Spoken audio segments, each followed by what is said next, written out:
Nous évoquons souvent le PER individuel dans le cadre de nos rendez-vous experts, mais aujourd'hui, nous allons y apporter un regard différent et traiter des spécificités du disponible fiscal. Alors pour ce faire, j'ai invité une experte de la question, la personne de Cynthia Diong. Bienvenue au micro des rendez-vous experts. Alors Cynthia, pour ceux qui ne vous connaissent pas encore, vous êtes juriste chez BNP Paribas Cardiff. Dans un premier temps, Cynthia, si vous voulez bien, rappelons la base. Quelle est la limite applicable au versement, selon évidemment l'administration fiscale, que l'on peut faire sur un PER individuel? Alors Gilbert, je me permets de préciser qu'il n'existe pas de plafond de versement à proprement parler sur un plan d'épargne retraite individuelle. Toutefois, si votre versement dépasse votre disponible fiscal, il ne sera pas entièrement déductible de votre revenu brut global. Et la fraction excédentaire ne sera pas reportable les années suivantes.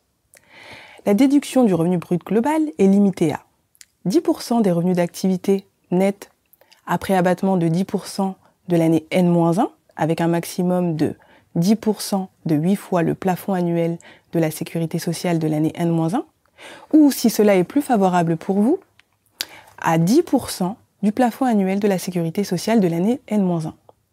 Il conviendra de prendre en compte les versements effectués dans d'autres dispositifs d'épargne retraite en année N-1 car ils viendront diminuer ce plafond. Alors, restons un instant sur ce taux de 10% du PAS, le plafond annuel de la sécurité sociale. À quel moment, Cynthia, cela peut arriver pour l'assuré de choisir cette option-là? Alors, j'insiste sur le fait qu'il ne s'agit pas d'une option. Cela va dépendre du seuil finalement de vos revenus d'activité professionnelle. Si vous n'avez pas de revenus d'activité ou que ces revenus d'activité sont inférieurs au plafond annuel de la sécurité sociale de l'année N-1, dans ce cas, le plafond applicable à vos versements effectués sur votre PER sera calculé sur la base du plafond annuel de la sécurité sociale de l'année N-1. J'ai rappelé ici les principes de calcul du disponible fiscal. Mais rassurez-vous, c'est l'administration fiscale qui, chaque année, à l'aide des informations que vous reportez dans votre déclaration de revenus, qui se charge de le calculer et de l'actualiser. Le plafond de déduction des cotisations se retrouve en dernière page de votre avis d'imposition. Alors, si on se base sur l'extrait d'avis d'imposition qui apparaît maintenant à l'écran, quel est le montant maximum que le contribuable peut verser sur son PER en utilisant l'intégralité justement de son disponible fiscal? C'est une question qui nous est régulièrement posée. L'exemple que vous voyez à l'écran est un extrait d'avis d'imposition qui se base sur le dernier avis d'imposition aujourd'hui disponible pour les clients. Sur cet extrait, le contribuable disposait d'un plafond de déduction pour les cotisations versées en 2021 de 85 092 €. Ce plafond pouvait être décomposé de la manière suivante. Le plafond calculé sur les revenus de l'année 2020, à savoir 18 916 €, auquel on a ajouté les plafonds non utilisés des 3 années précédentes. On parle alors de disponible fiscal reportable. Prenons l'exemple que le contribuable, finalement, en année N-1, a effectué sur son plan d'épargne retraite individuel un versement de 40 000 €. Ainsi, le versement viendra diminuer en priorité le plafond calculé sur les revenus 2020 à hauteur de 18 916 €. Ensuite, il viendra diminuer le plafond non utilisé pour les revenus les plus anciens, à savoir le plafond de 2018 à hauteur de 20 348 €. Enfin, le solde viendra diminuer le plafond non utilisé pour les revenus de 2019 à hauteur de 736 €. Les cotisations versées en 2021 étaient à reporter dans la déclaration de revenus à souscrire en 2022 en case 6NS. Alors si on regarde attentivement cet extrait de déclaration, on peut voir qu'il y a 2 déclarants. Est-ce que ça veut dire que dans ce cas précis, le déclarant 1 pourrait utiliser le disponible fiscal du déclarant 2? Tout à fait Gilbert. Depuis 2007, il est possible d'utiliser le disponible fiscal de votre conjoint ou de votre partenaire de PACS. C'est ce qu'on appelle la mutualisation des plafonds de déduction des contribuables soumis à imposition commune.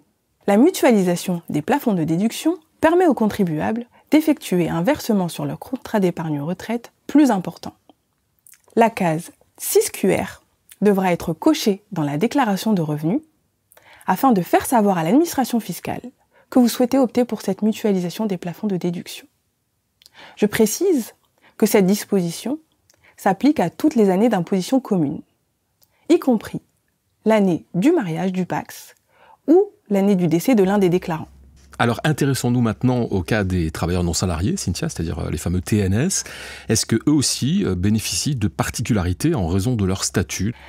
Les travailleurs non salariés ont effectivement des modalités particulières de calcul de leur disponible fiscal. En effet, car ils ont la possibilité de déduire le versement de leur revenu brut global dans les conditions que j'ai explicitées précédemment, ou de le déduire de leur bénéfice imposable. Ils peuvent aussi choisir de déduire une partie du versement de leur revenu brut global et l'autre partie de leur bénéfice imposable.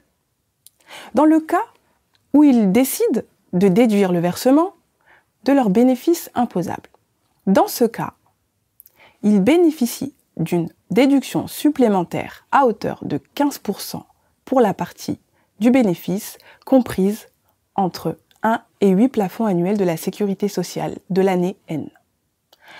En N+1, le travailleur non salarié devra alors reporter dans sa déclaration de revenus le versement effectué sur le PER et déduit du bénéfice imposable de l'année N en case 6OS.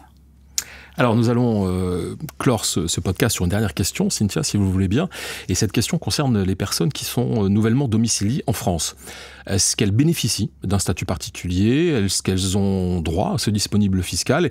Et dans l'hypothèse où effectivement elles y ont droit, comment ce disponible se calcule-t-il? L'administration fiscale a également pensé aux nouveaux résidents fiscaux français.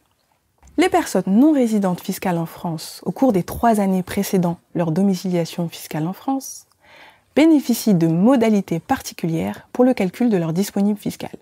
On peut très simplement le résumer de la façon suivante. Le plafond applicable aux cotisations versées au cours de cette première année de domiciliation fiscale en France est déterminé sur la base des revenus d'activité professionnelle de cette même année. Un plafond de déduction complémentaire leur est accordé. Il est égal à 3 fois le montant du plafond défini précédemment.